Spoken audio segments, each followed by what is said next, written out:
माझ्या इथे सासवडीला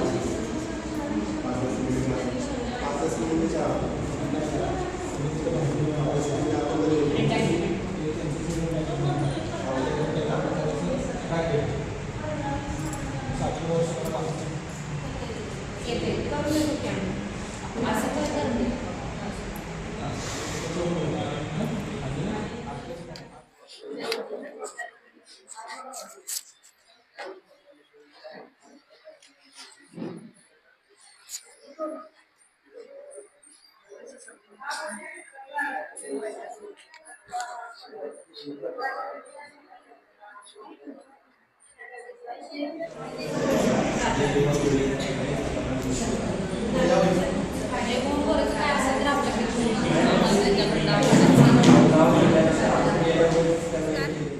मी सुषमा राजे घोरपडे, सातारा जिल्हा महिला काँग्रेस जिल्हाध्यक्ष. आज सातारा जिल्हा काँग्रेस कमिटीमध्ये जनता दरबाराचे आयोजन या ठिकाणी महिला काँग्रेसच्या वतीनं केलेलं आहे.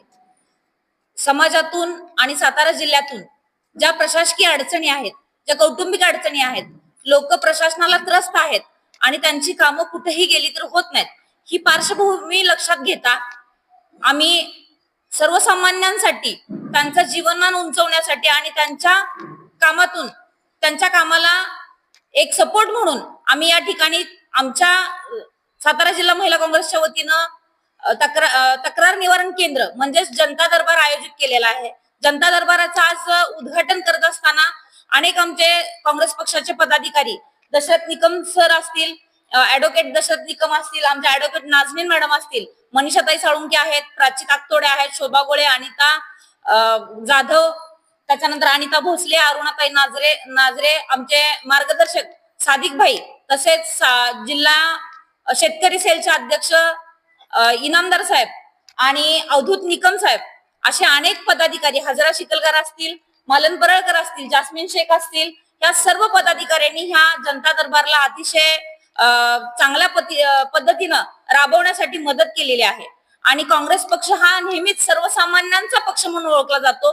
कोणतीही जाती धर्माची भेदभाव न कळता सर्व जाती धर्मांना एकत्र घेऊन समाजातील ज्या अडीअडचणी आहेत आणि लोकांपर्यंत काँग्रेस पोहोचते आणि लोकही काँग्रेसपर्यंत पोहोचतील आणि येणाऱ्या काळामध्ये लोकांच्यासाठी आम्ही काम करण्याचा मानस या ठिकाणी आयोजित केलेला आहे. महिन्यातून 2 वेळा हा जनता दरबार आयोजित करण्यात येणार आहे. आज जनता दरबार चालू आहे. अनेक तक्रारीचं निवारण आम्ही या ठिकाणी केलेलं आहे. तरी आमचे नेते सन्मान्य पृथ्वीराज बाबा चव्हाण, तसेच फादर काँग्रेसचे जिल्हाध्यक्ष सन्मान्य रणजित भैया देशमुख यांच्या नेतृत्वाखाली आणि यांचाही देखील आम्हाला ह्या शुभ कामासाठी सपोर्ट आहे आणि या सर्वांच्या आशीर्वादाने या ठिकाणी आम्ही लोकांच्यासाठी काम करतो, याचा काँग्रेस अनुयायी म्हणून आम्हाला सार्थ अभिमान आहे. धन्यवाद.